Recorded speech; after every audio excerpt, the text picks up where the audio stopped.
You work hard. You save money. You put it in the bank.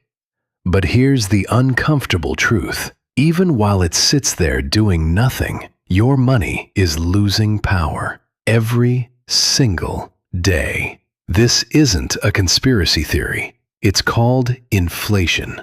And understanding it might be the most important financial concept you'll ever learn. Inflation is the rate at which the general price of goods and services increases over time. In simple terms, the same dollar buys less stuff than it used to. In 1980, a movie ticket cost about $2.89. Today, it's over $13.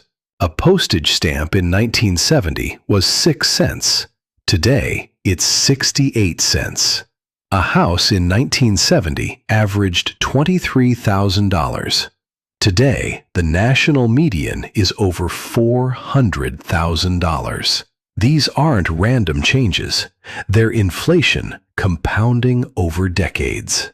Governments measure inflation using something called the Consumer Price Index, or CPI. It tracks the cost of a basket of common goods and services: groceries, rent, gas, healthcare, clothing.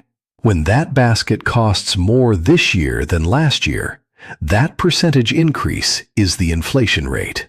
A healthy inflation rate is considered around 2% per year. That means prices slowly rise, which actually encourages people to spend and invest rather than hoard cash. But when inflation spikes to 7%, 8%, 9%, like we saw in 2022, that's when it starts hurting regular households hard. Here's the painful math. If inflation is 4% and your savings account pays 0.5%, your money is losing 3.5% of its purchasing power every year.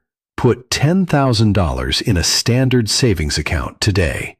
In 20 years, that $10,000 bill still says $10,000, but it will only buy what $4,500 buys today. This is why keeping all your money under a mattress, or even in a basic savings account, is not actually safe. You're slowly getting poorer in real terms. Here are 3 practical ways to fight inflation.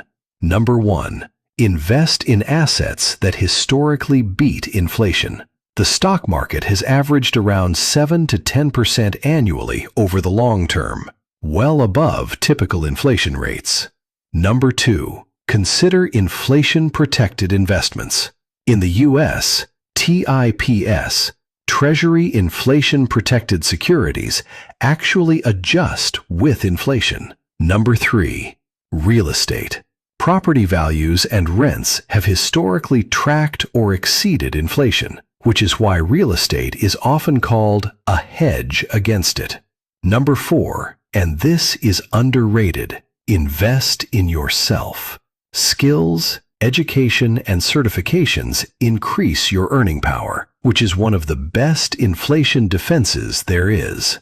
So the key takeaway: inflation is silent, it's constant, and it's unavoidable. Your only defense is to make your money work hard enough to stay ahead of it. Cash sitting still loses. Money invested, even modestly, fights back. Next video, we're going to talk about budgeting, specifically the dead simple 50-30-20 rule that can instantly give you clarity over your money. Don't miss it.